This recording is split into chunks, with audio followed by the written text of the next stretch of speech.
வணக்கம் நண்பர்களே. எல்லாரும் எப்படி இருக்கீங்க? நல்லா இருக்கீங்களா? சரி, ஓகே. இன்னைக்கு நம்ம டேக்ஸ் எஸ்ஐபியில் டேக்ஸ் எப்படி அஃபெக்ட் பண்ணுது அப்படின்னு சொல்லிட்டு தான் பார்க்க போகிறோம். சரிங்களா? எஸ்ஐபினாலே லாங் டேர்ம் தான். ஸோ அதில் டேக்ஸ் எப்படி அஃபெக்ட் பண்ணுதுன்னு இப்போ நம்ம பார்க்கலாம். சரிங்களா? இப்போ ஜென்ரலாக நம்ம பார்த்தோன்னா ரெண்டு விதமான மக்கள் இருப்பாங்க. ஒருத்தவன் வந்து டேக்ஸ் பற்றி கவலையே பட மாட்டான்.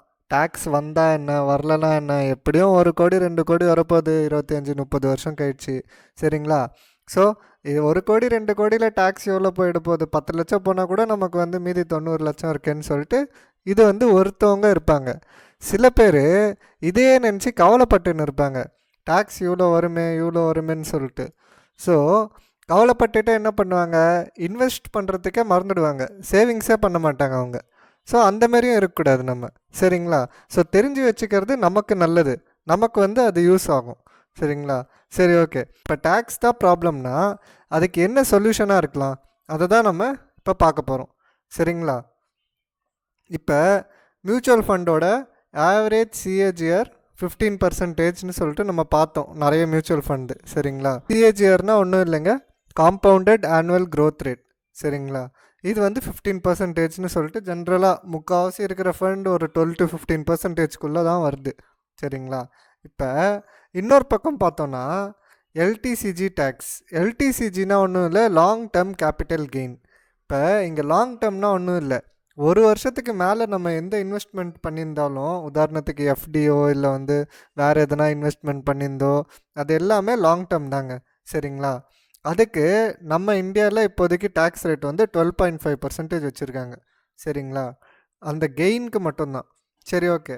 அது போக இப்போ நம்ம வருஷம் வருஷம் இன்ஃப்ளேஷன் விலைவாசி வேறு 6% உயர்ந்துக்கிட்டே போகுது. சரிங்களா?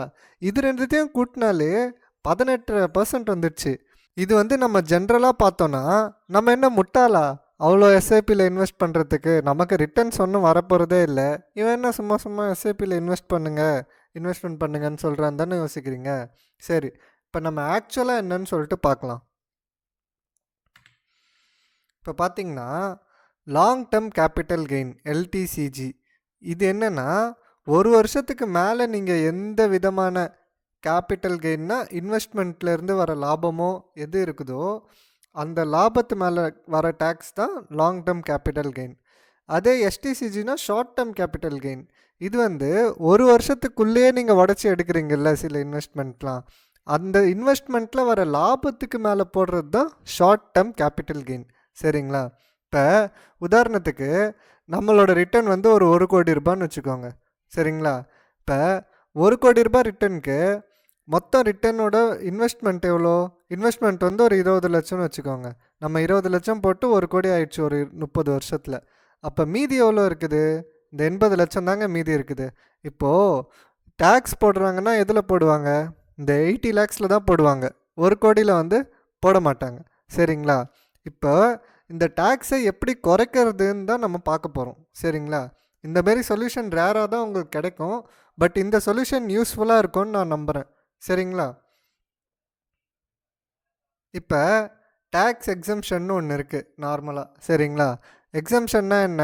இப்போ நம்ம வந்து 1 கோடி ரூபாயில் 20 லட்ச ரூபாய் ஆல்ரெடி இன்வெஸ்ட் பண்ண காசு, அது நம்ம லாபம் இல்லை, நம்மளோட முதல் தான். சரிங்களா? அதில் வந்த முதல்ல போட்டு வட்டி வந்தது 80 லட்சம். சரிங்களா? இது ரெண்டுத்தையும் சேர்த்தா தான் 1 கோடி ஆகுது. இப்போ இந்த 80 லட்சத்துலேயும் கவர்மெண்ட் என்ன சொல்லுது, 1.25 லட்சத்துக்கு வந்து நீ வந்து மைனஸ் பண்ணிக்கோ, நீ டேக்ஸ் கட்ட தேவையில்ல, மீதி பேலன்ஸ் இருக்கிறத மட்டும் நீ டேக்ஸ் கட்டினா போதும்னு சொல்லிட்டு சொல்லுது. சரிங்களா? முன்னாடி வந்து இது 1 லட்சமாக இருந்துச்சு, இப்போ ஒரு 25,000 வந்து ஏற்றிட்டாங்க. சரிங்களா? இப்போ இதில் பார்த்தோன்னா நம்ம எவ்வளோ தான் எடுத்துகிட்டு போவோம் பேலன்ஸு? 78.75 லேக்ஸ் தான் எடுத்துகிட்டு போவோம். சரிங்களா? அதுலேயுமே டேக்ஸ் கட்டணும்.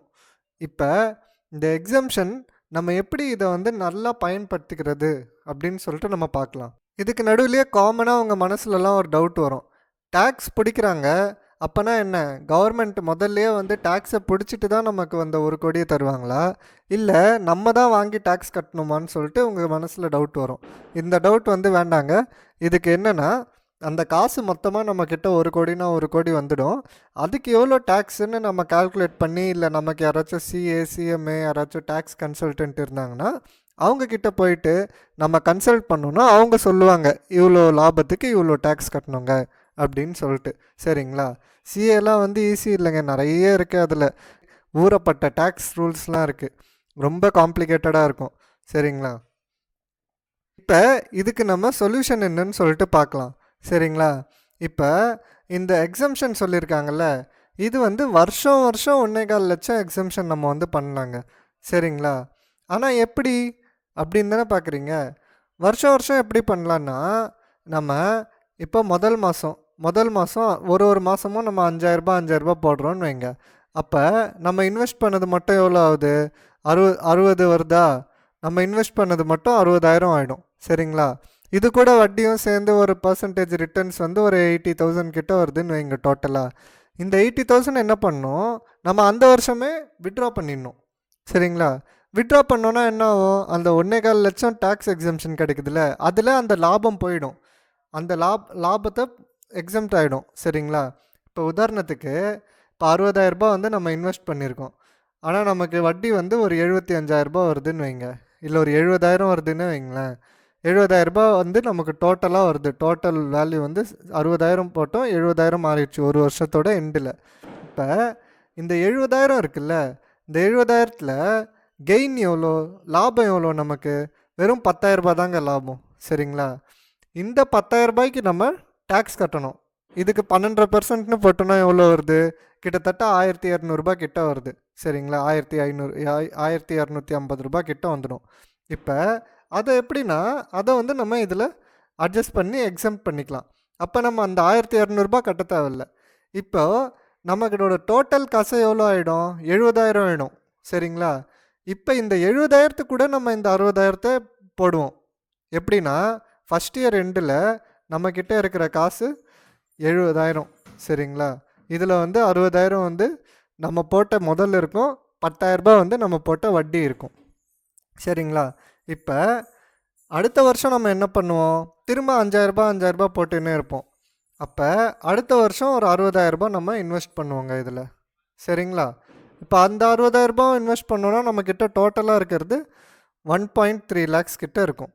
இந்த 1.3 lakhsல நமக்கு ஒரு 15% வருதுன்னு வைங்க.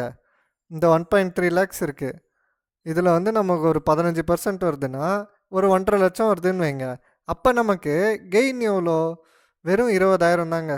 இந்த 20,000 தான் நமக்கு கெயின். இந்த 20,000 நம்ம என்ன பண்ணலாம், அகெயின் நம்ம வந்து எக்ஸம்ஷனாக வந்து நம்ம வாங்கிக்கலாம். சரிங்களா?